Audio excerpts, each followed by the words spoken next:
Very special good evening all of you. स्वागत है आप सभी का हमारे YouTube channel study with target में। आज की इस वीडियो में हम यूपी बोर्ड कक्षा 10 की विज्ञान का पहला चैप्टर प्रकाश के परावर्तन का महत्वपूर्ण क्वेश्चन पर चर्चा करने वाले हैं। तो हमारा फर्स्ट क्वेश्चन है, एक अवतल दर्पण की फोकस दूरी 10 सेंटीमीटर है, दर्पण की वक्रता त्रिज्या होगी। ऑप्शन है फर्स्ट 10 सेंटीमीटर, सेकंड ऑप्शन है 20 सेंटीमीटर, थर्ड ऑप्शन है 30 सेंटीमीटर, फोर्थ ऑप्शन है 40 सेंटीमीटर। तो इस प्रकार के क्वेश्चन को सॉल्व करने के लिए हमें एक ट्रिक को याद रखना है, जो कि है अवतल दर्पण की वक्रता त्रिज्या फोकस दूरी के 2 गुनी होती है। तो यहाँ पे हमारा वक्रता त्रिज्या पूछा गया है और फोकस दूरी दी गई है अवतल दर्पण के लिए। तो हमने ये चीज याद रखना है कि अवतल दर्पण की वक्रता त्रिज्या फोकस दूरी के 2 गुनी होती है। तो हम क्या करेंगे, फोकस दूरी में 2 से गुणा कर देंगे। 2 गुनी का मतलब 2 से गुणा, 10 में 2 से गुणा कर देंगे तो आ जाएगा 20। Option 2 is correct answer, 20 centimetre. Second question है, किस दर्पण से वस्तु का प्रतिबिंब सदैव ही सीधा, आभासी व छोटा दिखाई देता है? हमारे ऑप्शन है फर्स्ट उत्तल दर्पण, सेकंड है अवतल दर्पण, थर्ड है समतल दर्पण, फोर्थ है गोली दर्पण। तो इसका करेक्ट आंसर हो जाएगा ऑप्शन फर्स्ट उत्तल दर्पण। उत्तल दर्पण से वस्तु का प्रतिबिंब सदैव ही सीधा, आभासी व छोटा दिखाई देता है।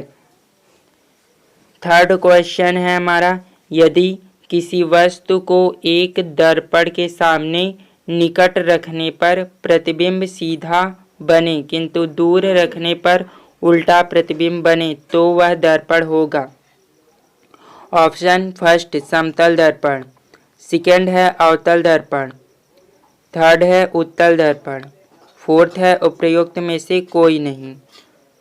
तो इसका करेक्ट आंसर हो जाएगा अवतल दर्पण, क्योंकि अवतल दर्पण के सामने निकट रखने पर कोई वस्तु का प्रतिबिंब सीधा बनता है किंतु दूर रखने पर उल्टा प्रतिबिंब बनता है। ये अवतल दर्पण इज करेक्ट आंसर। अगला क्वेश्चन है हमारा, संयुग्मी फोकस संभव है केवल? ऑप्शन फर्स्ट उत्तल दर्पण, सेकंड है अवतल दर्पण, थर्ड है समतल दर्पण और फोर्थ है साधारण कांच में। तो इसका करेक्ट आंसर हो जाएगा अवतल दर्पण। अवतल दर्पण में ही संयुग्मी फोकस संभव होता है। यहाँ पे हम जो भी क्वेश्चन बता रहे हैं ये मोस्ट इम्पॉर्टेंट क्वेश्चन है। अगला क्वेश्चन है, उत्तल दर्पण के सामने रखी किसी वस्तु का प्रतिबिंब बनता है वस्तु की स्थिति पर ही। दर्पण के सामने वस्तु की स्थिति से 2 गुनी दूरी पर। तीसरा है दर्पण के सामने वस्तु की स्थिति से आधी दूरी पर। फोर्थ है दर्पण के पीछे। तो इसका करेक्ट आंसर हो जाएगा दर्पण के पीछे।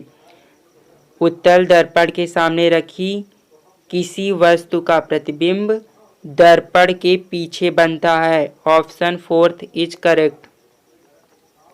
अगला क्वेश्चन है, गोली दर्पण की फोकस दूरी तथा वक्रता त्रिज्या में क्या संबंध है? इसका आंसर है, गोलीय दर्पण की फोकस दूरी वक्रता त्रिज्या की आधी होती है।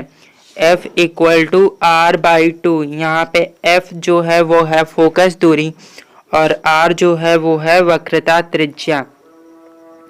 अगला क्वेश्चन है, एक उत्तल दर्पण की फोकस दूरी 10 सेंटीमीटर है, इसकी द्वारा किसी वस्तु का प्रतिबिंब अधिक से अधिक कितनी दूरी पर बनाया जा सकता है। तो इसके लिए हमें एक ट्रिक याद रखना है। उत्तल दर्पण का प्रतिबिंब उसकी फोकस दूरी पर ही बनता है या उत्तल दर्पण का प्रतिबिंब उसकी फोकस दूरी के बराबर बनता है। तो इसका करेक्ट आंसर हो जाएगा अधिकतम 10 सेंटीमीटर की दूरी पर, क्योंकि फोकस दूरी जितनी रहेगी उसी पर ही प्रतिबिंब भी बनेगा।